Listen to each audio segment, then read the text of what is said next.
Before we continue with this very video, I would like to share with you one or two practical stories that will let you know that customers are not always right as you think it to be. Most times they might be very wrong. So you don't want to dwell on this popular fact that says customers are always right and at the end of the day your business goes bankrupt. You don't want to dwell on it, because whether you like it or not, your customers doesn't care if your business go bankrupt. Or probably you might be adding more salt to the injury of your business by agreeing to this fact all the time. Now this is a practical story of a young man that left his house. He came to a restaurant, or probably a very big eatery, and he asked for the menu they gave him. He asked for the meal they gave him. This man almost finished the food. I mean, the plate was almost empty, if not empty, and he said the food was not spongeous, that is, it is inedible.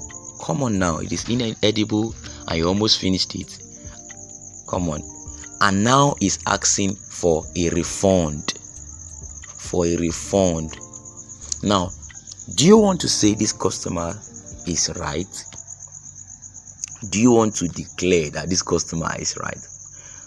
To me, this customer is not right. If the food is inedible, we understand that it is inedible when you just take 1 or 2 spoons and you'll be like, I can't eat this food.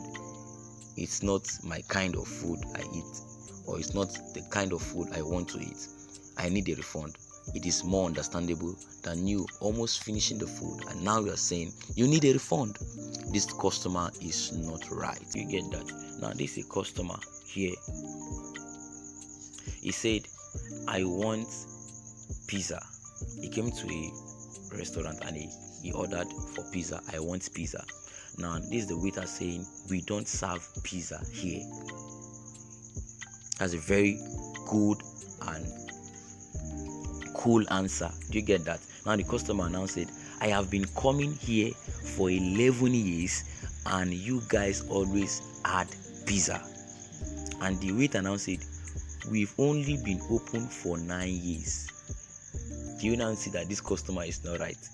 He said he has been coming to that restaurant, or probably eatery, for 11 years, but this eatery was just 9 years old already. So Mr. Customer, where did you get order, should I say 3 years now, or 3 years now that you've been coming to that eatery? So this customer is not right. It's not right. Most times, if you don't even know, most customers are very good at lying. They lie. They can lie. So you shouldn't just take it that they are right. What you do is to make them know that they are wrong. You don't want to agree with them at all things, because it is your business, and if your business goes bankrupt, they don't care. Alright, let's continue with what we have in this very video. I'm very sure you had this story valuable. I'm very sure this story was very, very much interesting to you and much valuable. Alright, let's continue with what we have. I'll really urge you to make sure you implement every part or anything you'll be hearing in this very video, because it's actually in implementation that results lies. Okay, you see, I know you are already clothed with this phrase that says customers are always right. But if you check out the story I told you before I started this video, it was about a man that went to a restaurant and was asking for a refund after he finished or almost finished the food. You see, not all customers are right, some are wrong, and you'll be hearing some points that will prove that in this very video, so that you will know how to handle customers and don't try to make them feel they are right even when they are wrong, at the detriment of your business. Okay, you have probably heard the saying, the customer is always right.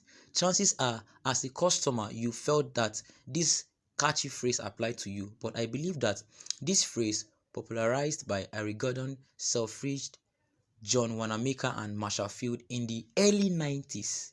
You see how archaic it is wrong, and wrong for a number of reasons. The idea behind this phrase is to instill a sense of quality customer support.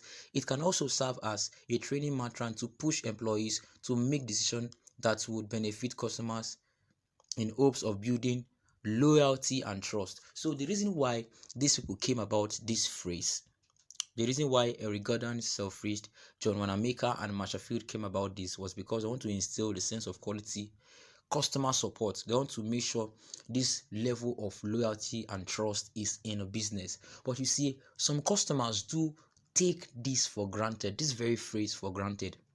I know you might be a business owner listening to me right now, but even though you're a business owner, you are also a customer to another business owner.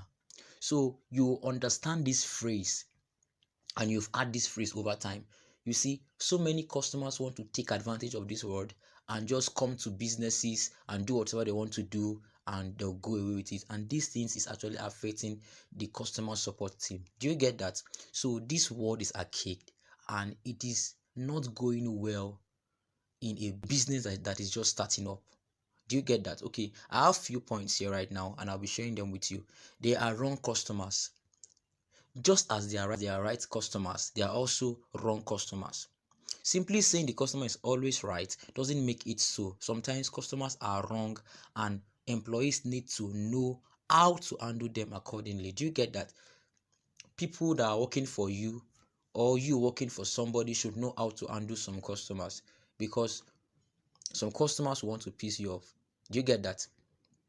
So you know how to handle them. You know this one is not coming to actually buy, he's just coming to make inquiries, just do some kind of research, and that's all.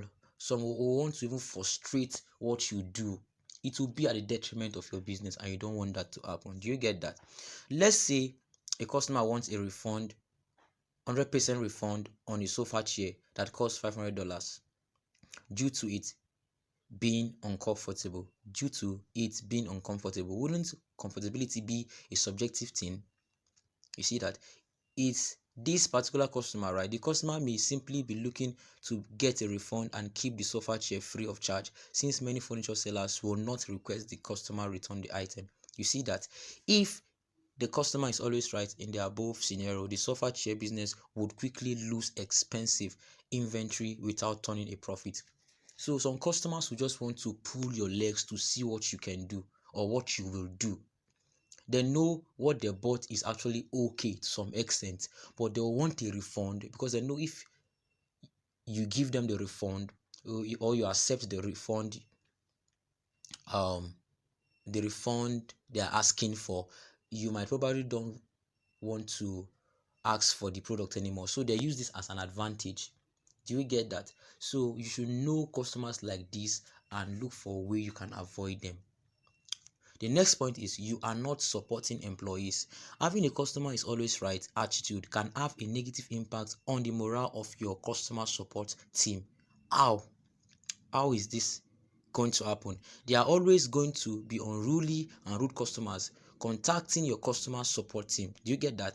These customers are hard to manage, and despite your team best effort, a positive outcome is not always possible. If you side with this type of customers, you could be leaving a negative impression on your employees. So you don't want to say because of a particular wrong customer, you want to damage or disrupt the efficient running of your business and make your employees look sad and look unhappy. The more you do this, the more your business begins to go down the drain gradually. Do you get that?